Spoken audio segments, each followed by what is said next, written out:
Et si vous rentrez de congé, que vous êtes en train de regarder votre portefeuille boursier, voici les recommandations ou en tout cas les convictions de Xavier Dornelas, notre invité ce matin, gérant chez Amplesa Gest. Xavier, on disait les bancaires, justement, si on parle des secteurs en forme, ceux qui sont peut-être à éviter, ceux qui sont à renforcer, ces bancaires ont été, c'est vrai, impactés par des perspectives un petit peu moindres sur les banques centrales, le relèvement des taux, etc. Mais il faut dire aussi qu'elles avaient beaucoup monté.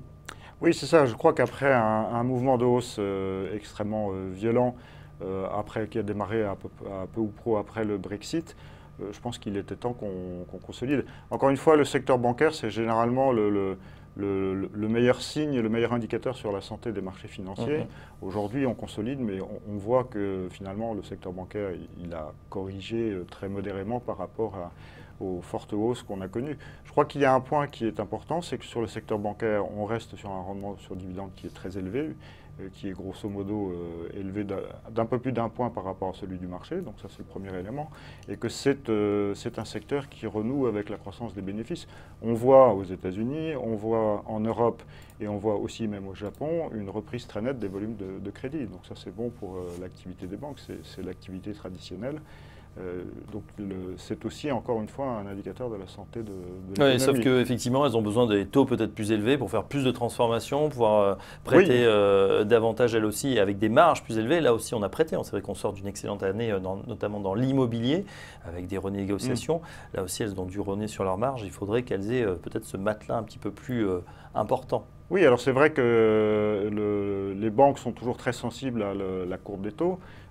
Si on revient à ce qu'on disait précédemment, à savoir que l'économie est en bonne santé et qu'on est sur un rythme de croissance, on peut penser quand même que la courbe des taux va se requantifier. Il ne faut pas oublier aussi qu'il y a un point qui est purement technique, c'est que la BCE sur un certain nombre de pays, aujourd'hui, va manquer de papier. Donc, les obligations allemandes, par exemple, ou les C'est-à-dire à force de tout racheter, ça y est, voilà, il n'y a séché plus rien. le Les programmes d'émission de pays aux deux extrémités du spectre, l'Allemagne et le Portugal, aujourd'hui les programmes d'émission sont faits, donc c'est des pays qui n'ont plus besoin d'émettre.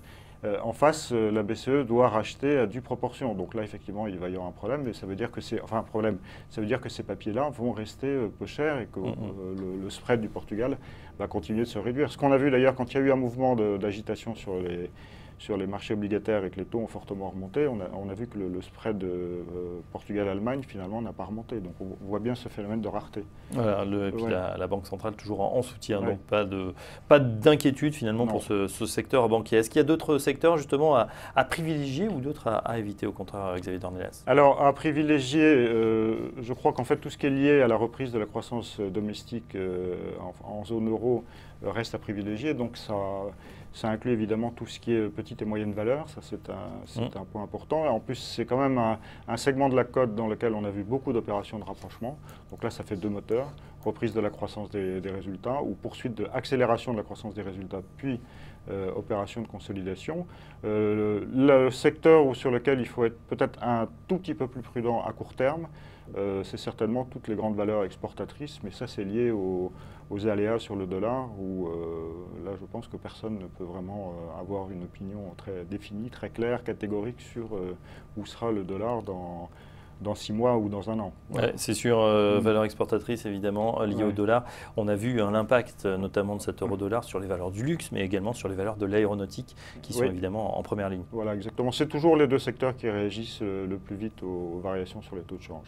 Et inversement, évidemment, si l'euro venait à refluer. Il y a un autre secteur qui est en forme, celui des matériaux de base, on l'a vu, hein, voilà, avec des prix des matières premières qui se reprennent, notamment sur le cuivre, sur le zinc. Certaines sociétés en profitent. Est-ce que vous êtes positionné sur ce secteur? Alors nous, on n'est pas positionné sur ce secteur parce que chez Amplesa Gest, on a plutôt un biais,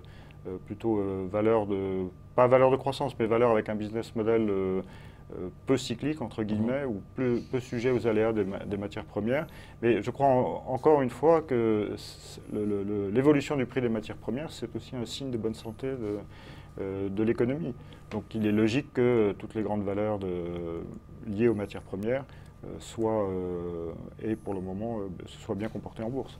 Ouais, donc on sent quand même à travers votre discours un certain optimisme hein, sur Oui. cette conjoncture. Oui. Du coup, pour cette rentrée, qu'est-ce qu'on fait? Est-ce qu'on réinvestit franchement? Est-ce qu'on attend un petit creux supplémentaire si on a gardé une poche de cash, Xavier Dornelas? Alors, ça fait 30 ans que je fais ce métier, donc je connais assez peu de gens qui achètent toujours au plus bas.